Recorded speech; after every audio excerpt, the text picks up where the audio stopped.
Le 31 mai 2019, Fadou Cissé et Ama Balima, des militants de l'Organisation démocratique de la jeunesse, trouvaient la mort dans des circonstances encore inexpliquées à Seba dans le Sahel.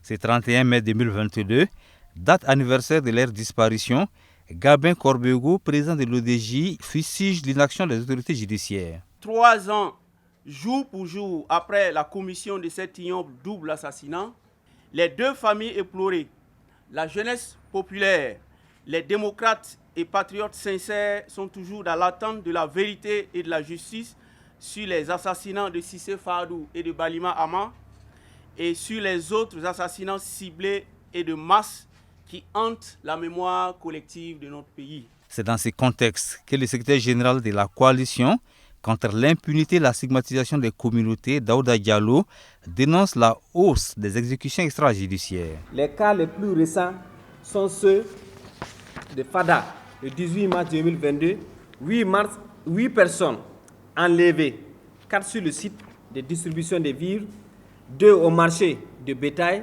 2 à domicile, dont un handicapé de 65 ans, exécuté par les FDS et les VDP à Bougui, qui est situé juste à 5 km de Fada.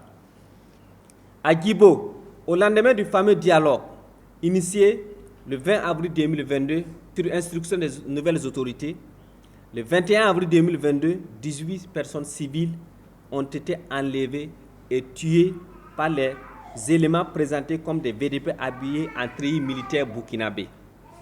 Tout cela avec la complicité du chef du détachement militaire de Guibo.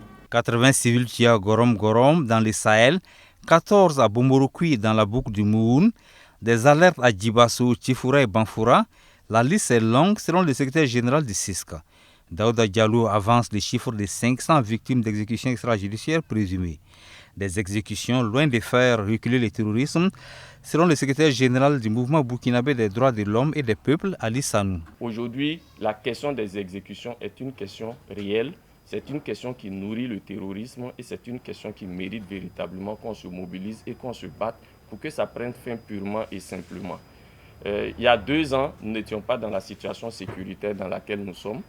Si nous continuons avec le même cap, dans 2 ans, il est fort à parier que nous ne serons pas dans la situation dans laquelle nous sommes aujourd'hui en 2022. Et malheureusement, ça ne sera pas une situation plus reluisante que celle actuelle. Donc, mobilisons-nous et continuons à exiger du gouvernement la vérité et la justice sur tous les cas d'exécution sommaire et d'assassinat ciblé. Le MBDHP promet les jours à venir un rapport sur l'état des droits humains, dont des exécutions extrajudiciaires couvrant la période 2020-2021. Les rapports sur les événements de Caen et Ban, 146 morts, avaient fait des vagues. Justice et vérité, justice et vérité.